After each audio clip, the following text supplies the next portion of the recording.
Voy a dar paso a la siguiente comunicación. Ahora nos vamos a viajar mucho más lejos, nos vamos a un patrimonio localizado en Gran Canaria y va a ser Jacob Morales el que nos va a presentar la investigación en el paisaje cultural del Risco Caído y las montañas sagradas de Gran Canaria. Le doy paso a él para que pase también. Recuerdo también que si hay preguntas y demás que van saliendo, ya al final de la tarde las pasaremos para contestar todas. Gracias. Bueno, buenas tardes. Muchas gracias, Nacho, por invitarnos a esta sesión. Yo voy a estar acompañado aquí por mi compañero José Juan Guillén y entre los dos intentaremos solventarles las dudas que tengan sobre el Risco Caído.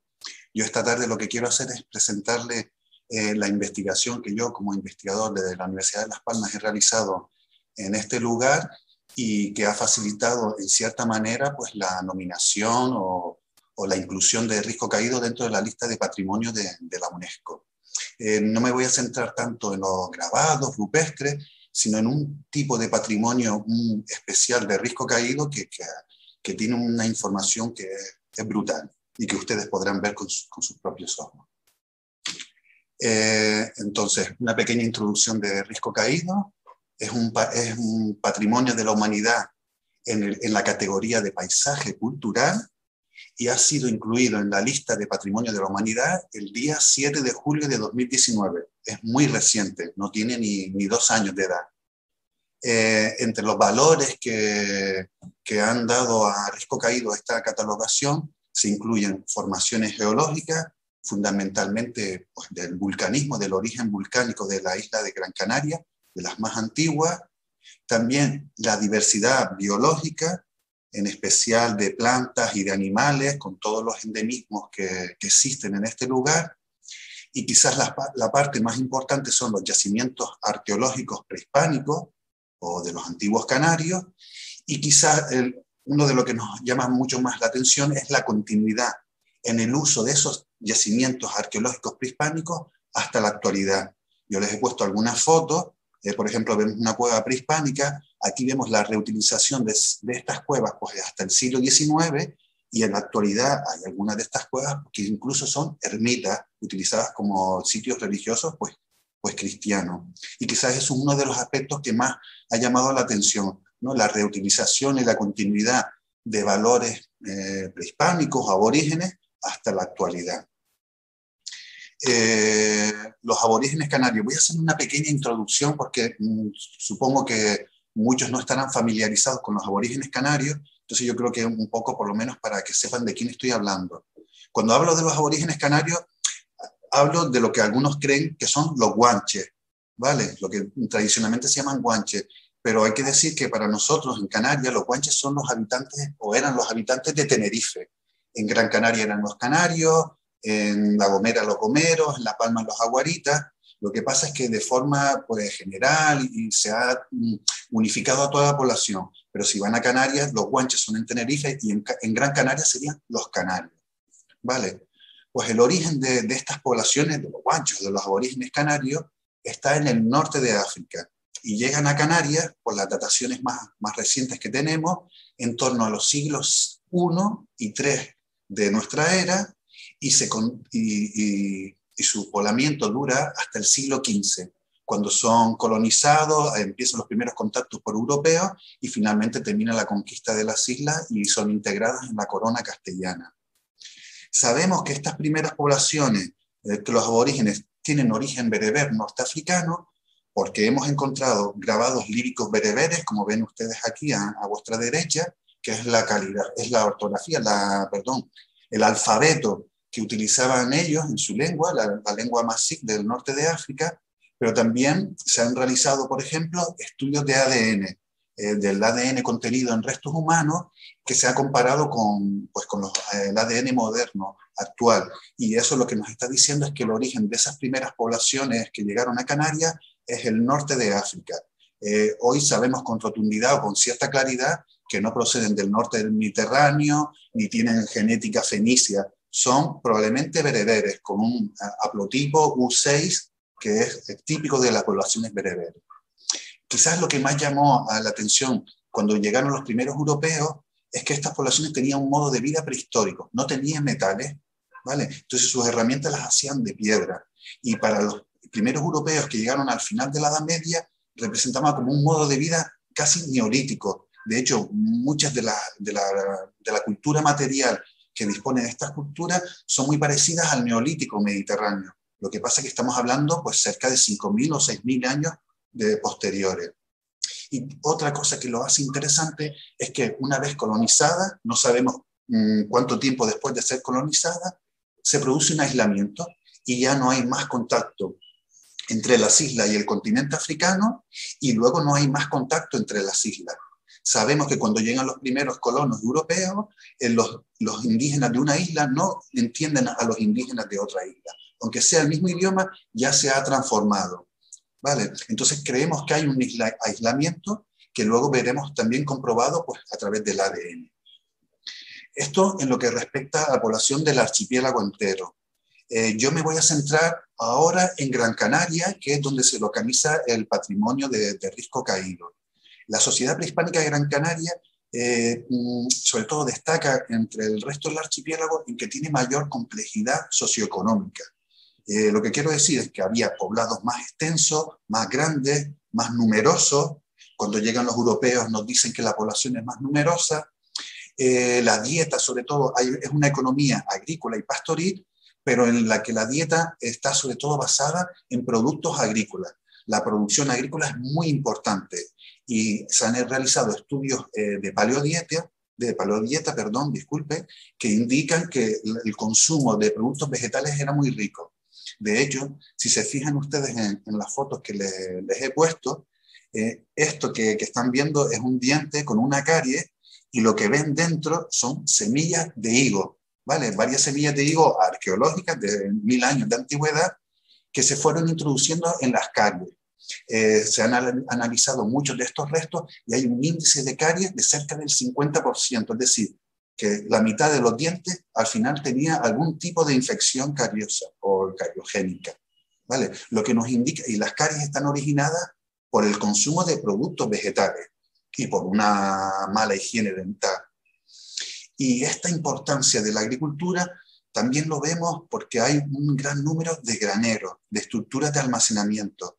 Vemos cerámica, dentro de las viviendas aparecen pues, especies de silos para almacenar, probablemente domésticos, pero quizás el aspecto que llama más la atención y que forma parte de uno de los valores de Risco Caído son los graneros fortificados o colectivos.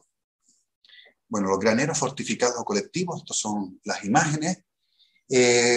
Son estas estructuras, como antes comentamos con Pilar, el granero del cenobio de Valerón, por ejemplo. Fíjense que se parecen mucho a otras estructuras que están en el norte de África, como los Gaza, los Ibudar, esto es un Ibudar del Alto Atlas en Marruecos, o incluso construcciones similares que están en la península y que hasta hace poco no se conocían cuál era su utilidad. De hecho, por ejemplo, los cohetes del Moros, que está en Valencia, creo que es bien de interés cultural desde los años 30, pues si ustedes buscan en la Wikipedia pone que es creo que eran las tumbas de los reyes góticos o visigóticos, y en realidad es un granero. En lo que respecta a los graneros fortificados en Canarias, solo están presentes en Gran Canaria, no hay en Tenerife, en Lanzarote ni en otras islas, porque probablemente esas otras islas no tenían una economía tan agrícola como en Gran Canaria. También están presentes en el norte de África, desde Libia, Túnez, Argelia, hasta Marruecos. Y en la península ibérica, probablemente la península ibérica, su origen está relacionado con las poblaciones medievales bereberes que llegaron pues, con la invasión islámica. Y se han encontrado desde Aragón hasta Valencia y Andalucía o Murcia. En lo que respecta a Gran Canaria, fueron construidos y usados durante la etapa prehispánica, salvo un granero, que ahora presentaremos los estudios, que es el único caso que tenemos que ha sido utilizado en época colonial. Pero en principio el resto de graneros, como por ejemplo el cenobio de Valerón que les estoy mostrando, solo fueron construidos y usados en etapa prehispánica. Y existían pocos estudios, Por ejemplo, Zenobio de Valerón se pensaba que era un lugar donde estaban las sacerdotisas canarias, o que era una especie de enterramiento. Lo mismo les he comentado de las cobetes de Moros. Y, por ejemplo, en el norte de África, no hay, los estudios arqueológicos que hay son muy escasos. De hecho, son sobre todo estudios antropológicos, pero no hay ningún estudio sobre qué es lo que, para qué funcionaba, qué se almacenaba en estos lugares, qué es lo que contenían. ¿Vale?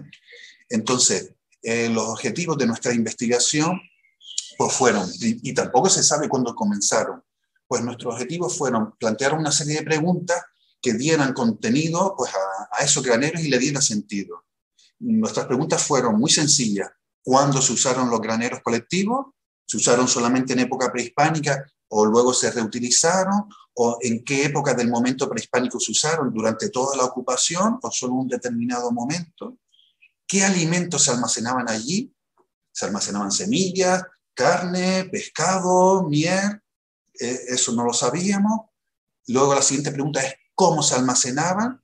¿Y qué problemas había para su conservación? ¿No? Hoy nosotros disponemos pues, de neveras, de productos químicos que nos ayudan a la preservación de los alimentos, pero ¿cuáles fueron las soluciones que eligieron en ese momento? Una pregunta también muy importante que pensamos que debíamos resolver es cómo se distribuía esta cosecha. Esto que está almacenado en los graneros está gestionado por una élite que la utiliza para aumentar su poder, o es una especie de almacenamiento colectivo en el que cada cual tiene su propio espacio y todo es equilibrado y igualitario. Pues esas fueron un poco, y la última pregunta que nos hicimos, ¿cuál es el origen de los cultivos? Es decir, ¿de dónde proceden las semillas que se han cultivado en Canarias? Y esta pregunta no la podemos hacer porque, como van a ver ustedes, la conservación de las semillas es tan alucinante que se ha conservado el ADN arqueológico. En muy pocos lugares del mundo se conserva el ADN arqueológico de las semillas. Y eso nos ha permitido pues, intentar ver y comparar de dónde venían. Intentaré ser rápido por si acaso no me extienda mucho. Esto es un mapa de Gran Canaria. Aquí ven señalado lo que incluye el paisaje cultural de Risco Caído y los graneros que hemos estudiado. Hay otros graneros que no se encuentran dentro del área de Risco Caído, pero que también han sido estudiados y que yo espero que en el futuro puedan ser incluidos en esta área. Si se fijan, sobre todo, los graneros siempre están construidos en acantilados y tienen un acceso muy difícil. De hecho, en algunos estaba fortificado, en todos ellos. Entonces sabemos que eran graneros que trataban de proteger pues, lo que estaban almacenando. Para todos ellos, para acceder a su estudio, hemos tenido que pedir el apoyo, el ayuda de escaladores profesionales. Y claro, esto mismo de alguna forma ha limitado el trabajo que hemos hecho. De hecho, y valga la redundancia, el trabajo se ha centrado sobre todo en lo que es un muestreo, ¿vale? En muchos casos no hemos podido realizar una excavación arqueológica propiamente dicha porque es imposible por la seguridad, y en otro caso también porque muchas veces el contenido de estos graneros es muy pequeño y solamente están restos de lo que habían almacenado. Entonces nuestro trabajo se ha centrado en muestrear el sedimento que había dentro de estos silos, las argamasas que lo recubrían, que nos ayudan a definir los materiales de construcción, y ello lo que hemos hecho es estudiar pues, los restos botánicos, los insectos, las herramientas de piedra, las argamasas, reconstrucciones fotogramétricas, y hemos datado eso por carbono 14 con el objeto de tener pues, los primeros datos sobre los momentos en que se usaron. Además, para ayudarnos a interpretar estos restos que hemos encontrado, lo que hemos realizado ha sido aplicar modelos etnográficos. Por un lado, hemos entrevistado pues, a gente mayor de Canarias, sobre todo de Gran Canaria, para ver cómo usaban algunas de las plantas o de los insectos, sobre todo de las plantas que hemos encontrado dentro de los graneros, pero también hemos tenido la suerte de poder visitar Marruecos, y porque en Marruecos, hasta hace 50 años, este granero que están viendo ustedes estaba siendo utilizado. Y hemos tenido la suerte, por ejemplo, de poder entrevistar al guardián de este granero, ayudar. Y eso nos ha permitido, toda esta información, mejorar la interpretación de los datos arqueológicos que hemos conseguido. ¿Cuáles son estos datos? Pues fíjense, lo que hemos encontrado ha sido una gran cantidad. En todo, aquí lo que les he puesto para resumir un poco los resultados es una tabla con los diferentes graneros que hemos estudiado, las dataciones que hemos obtenido y las semillas que hemos encontrado. Y aquí lo que les he puesto han sido fotos de los granos que hemos encontrado. Si se fijan, las semillas están tal y cual, bueno, un poquito dañadas, por supuesto, pero como las depositaron las personas hace 1000 años o 1500 años, ¿vale? Se han conservado por desecación. En realidad son los restos de los alimentos originales que ellos depositaron en los graneros y que han quedado en estos graneros. Y fíjense, lo que hemos encontrado sobre todo es cebada, que es lo más abundante, trigo, también aparece, pero no es tan abundante, legumbres como lentejas que están viendo aquí, y los higos sobre todo, que son muy abundantes, si se fijan son muy pequeños, 1 milímetro, lo que estamos viendo, no, perdón, estos son, hay un fallo aquí, son 10 milímetros, esto sería 1 centímetro, pero estamos hablando de variedades que son antiguas y que producen frutos más pequeños que los actuales. Además también hemos encontrado otras plantas, como por ejemplo los dátiles de la palmera canaria, que probablemente también los estaban almacenando. Y si se fijan en una cosa curiosa, es que la datación de todos estos graneros, o en su mayor parte, están datados entre los siglos XI y XV. Algunos tienen una datación un poquito anterior, pero hemos visto que la mayor parte de ellos, y casi todos los graneros, casi todas las dataciones están comprendidas entre los siglos XI y XV. Salvo el granero de Cruz de la Esquina, que luego veremos, que se utilizó hasta el siglo XVII. ¿Y qué pasa entre los siglos XI y XV que hace que surjan estas estructuras de almacenamiento? Es una hipótesis, es una respuesta preliminar, pero los datos indican que es el momento en el que se produce la pequeña edad del hielo europea. Y los datos preliminares que tenemos en Canarias indican que probablemente en Canarias fue un periodo más frío y más árido. Y la hipótesis que tenemos es que una adaptación a esa aridez y a esa irregularidad de la lluvia fue en la construcción de estos graneros, para amortiguar de alguna forma esos malos años y tener una cosecha que pudieran almacenar. Una de las cosas que nos tiene más sorprendido, porque además la encontramos el año pasado, es uno de los graneros, el de Cruz de la Esquina que les comenté, que fue reutilizado en el siglo XV, XVI y XVII, en época colonial, cuando los españoles conquistan Canarias. ¿Y qué es lo que vemos en este granero? Pues además de que siguen cultivando trigo y cebada, de la trigo y la cebada aborigen, vemos nuevos cultivos. Vemos la calabaza de agua, que probablemente se introduce desde África, vemos el millo, como llamamos nosotros en Canarias, al maíz, pero incluso también semillas de algodón.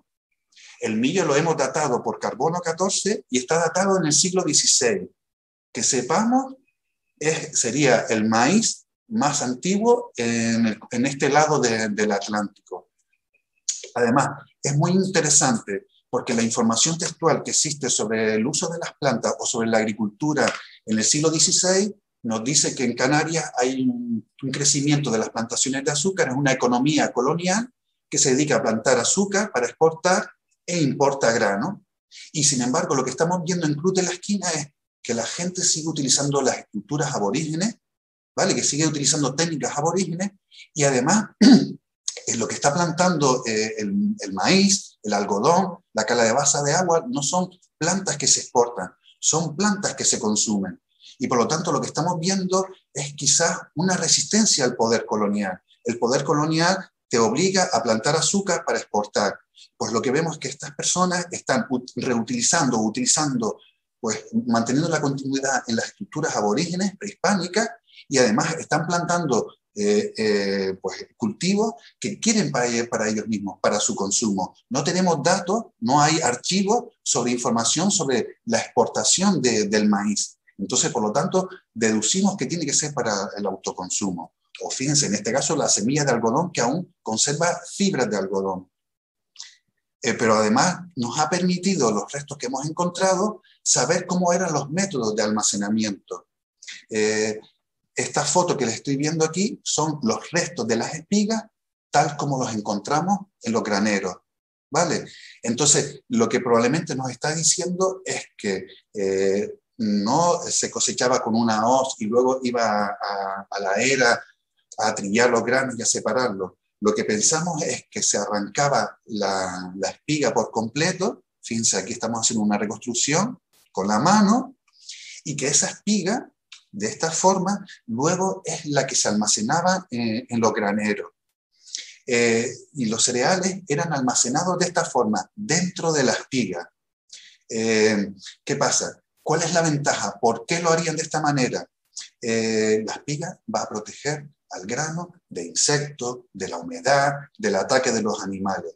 ¿Cuál es el contratiempo? Que aumenta el volumen de la cosecha. Es decir, no es lo mismo almacenar el grano limpio que si almacenamos la espiga. Entonces, vamos a tener menos espacio para almacenar. Pero ¿cuál va a ser la ventaja? Que nuestras semillas van a durar mucho más tiempo. Y vamos a ver que esa es la prioridad de los antiguos canarios.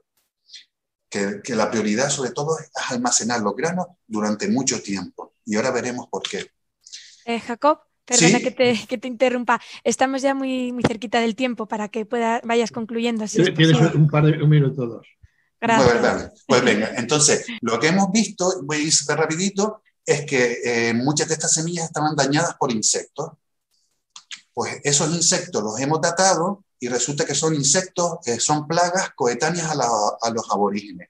Además, por ejemplo, les voy a señalar este, que es el gorgojo, que probablemente alguno de ustedes los conoce porque comen la pasta o la harina que tienen almacenada, pues es un insecto sinantrópico que fue introducido por los aborígenes de forma casual, ellos no lo buscaron, y además lo hemos datado en el siglo XI-X.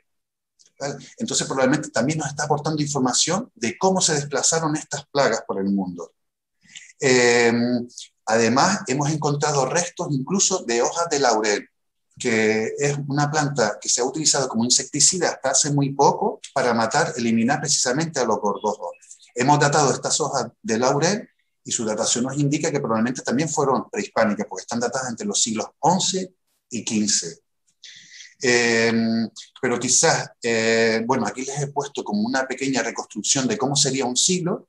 Fíjense que probablemente almacenaban varias plantas al mismo tiempo, no era un silo destinado pues, a almacenar cebada, otro a trigo, otro a higo, sino lo que vemos es que hay muchas plantas juntas y lo que pensamos es que sería la despensa, cada silo pues pertenecería a una familia y que iba guardando pues, los restos de cereal de su familia. Y ya para terminar, como les comenté antes, las semillas se han conservado tan bien que se ha conservado el ADN arqueológico. Pues eso lo que nos ha permitido es comparar el ADN arqueológico de las semillas de cebada de los graneros con el ADN actual de cebada del Mediterráneo, de Canarias y de Europa. Para saber, queríamos saber dos preguntas: ¿de dónde viene esa cebada y si se mantiene en la actualidad? Y la respuesta que hemos obtenido es que el origen de la cebada canaria probablemente es Marruecos, lo que estaría confirmando los datos genéticos y arqueológicos que sugieren un origen de los aborígenes canarios desde Marruecos, pero quizás lo más interesante es que la cebada que se sigue cultivando hoy en día en Gran Canaria es heredera directa de la primera cebada de los aborígenes. O dicho de otra manera, cebadas posteriores que se introdujeron en época colonial no triunfaron, no siguieron cultivándose, y los canarios hemos seguido cultivando la misma cebada que los antiguos canarios. ¿Por qué? Es una cebada que tiene un ciclo de floración muy corto. Ahora mismo aquí en Canarias estamos ya en abril y la cebada ya está granada, ya tiene grano. En apenas una semana ya se podrá cosechar. Las cebadas que se introducen desde África o desde Europa ahora mismo florecen más tarde. Y esta cebada forma parte, porque esta investigación la hicimos en el 2017, antes de cuando se presentó el expediente de Risco Caído, pues la cebada constituye uno de los valores de Risco Caído y se integra en la biodiversidad agrícola que forma parte de Risco Caído. Y con esto termino y disculpen pero es que hay mucha información que decir de este patrimonio.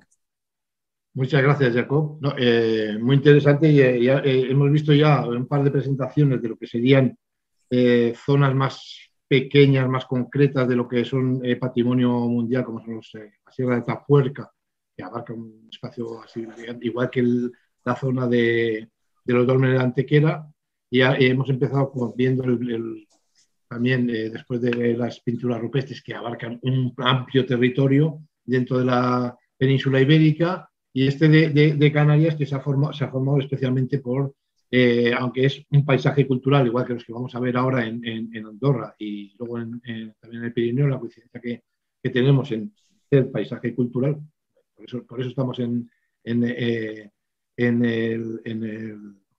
las zonas agrarias o menos pobladas, y que no sería también porque igual en las ciudades el patrimonio habría que llamar también hacen paisaje, el patrimonio de las ciudades, pero en cambio ahí son solo monumentos específicos y concretos.